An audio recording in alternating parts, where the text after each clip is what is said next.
কক্সবাজারের জনাকীর্ণ শরণার্থী শিবিরে বৃষ্টি শিশুদের জন্য এক আনন্দের উপলক্ষ। নিপীড়ন থেকে বাঁচতে মিয়ানমার থেকে পালিয়ে আসা 12 লাখেরও বেশি রোহিঙ্গা শরণার্থী এখানে বসবাস করেন। তাদের মধ্যে অনেকেই শিশু।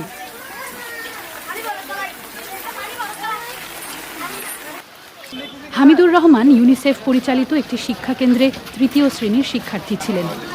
জাতিসংঘের এই সংস্থায় তহবিল সংকটের কারণে তার স্কুলে বর্তমানে ছুটি চলছে এবং সেটি স্থায়ীভাবে বন্ধ হওয়ার ঝুঁকিতে রয়েছে। আমার স্কুল এখন বন্ধ, আমি ঘরে পড়া পড়ি, আমার ভালো লাগে না। আমার খেলাধুলায় দিনটা যাচ্ছে, সাইকেল চালাই, মাঠে খেলাই, এটাই দিন যাচ্ছে।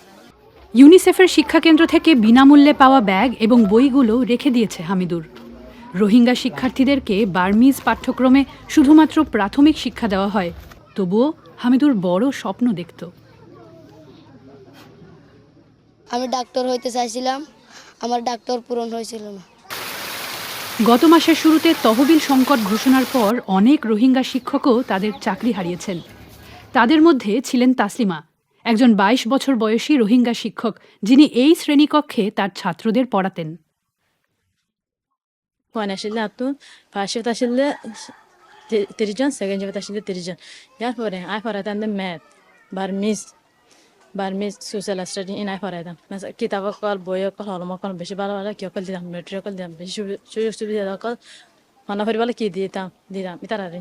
আর তো বন্ধ হওয়ার পরে ফোনের বেশি কেউ গিয়ে আর তো স্টুডেন্ট কল বেশি কেউ হতে হইয়া আর নিজলে কেউ হতে হই। যে শিক্ষার্থীরা ইউনিসেফ অর্থায়িত শিক্ষাকেন্দ্রে পাঠ নিচ্ছিল তাদের কয়েকজন রোহিঙ্গা যুবকদের পরিচালিত ব্যক্তিগত শিক্ষা প্রতিষ্ঠানে যোগ দিয়েছে। তারা বিনামূল্যে শিক্ষা দেন, কিন্তু শিশুদের একটি ক্ষুদ্র অংশের জন্যই শুধুমাত্র জায়গা রয়েছে। দিন আছে স্টুডেন্ট বাড়ি আজার কিয়া হলে যেদিন ইঞ্জুরি স্কুল আসি বেগুম বন্ধ, এখন বন্ধ তাহলে স্কুলে কিছুটা আছে কে ঘুরে ফিরা ঘরের, তাহলে আর কিছুটা আছে যারা ফান্দালা ইন্টারেস্ট করে এতারা দাস আর হাসাইয়ের আর আছে দূর ভারি দূর এতারা দাস আর খিদির এলম দির বই নাই, হাতা নাই, হলম নাই, কিতাব নাই। ইয়া বাদে ফোনে তো ঘন্টা 2 ঘন্টা বাদ যাবে ব্রেক টাইম লো এ মাঝে ফোনে কিছু নাস্তা খানা টানা দেওয়া করি ইবে দিনে ভারির। বিশেষজ্ঞদের ধারণা প্রায় 10,000 শিক্ষার্থী ব্যক্তিগত কেন্দ্রগুলোতে ভর্তি হতে পারে, যা শিক্ষার প্রয়োজন এমন লক্ষ লক্ষ শিক্ষার্থীর তুলনায় একটি ক্ষুদ্র সংখ্যা।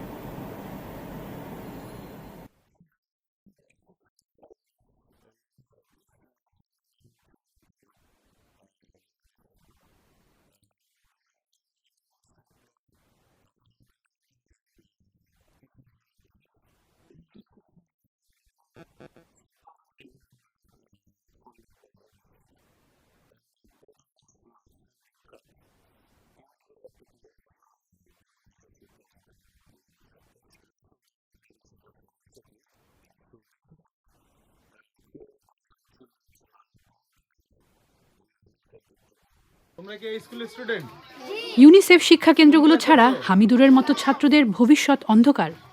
আর বাংলাদেশ সরকার তাদের স্কুলে যেতে অনুমতি দেবে না। তারা চায় সব রোহিঙ্গা শরণার্থী মিয়ানমারে ফিরে যাক, কিন্তু তা শীঘ্রই ঘটার সম্ভাবনা কম।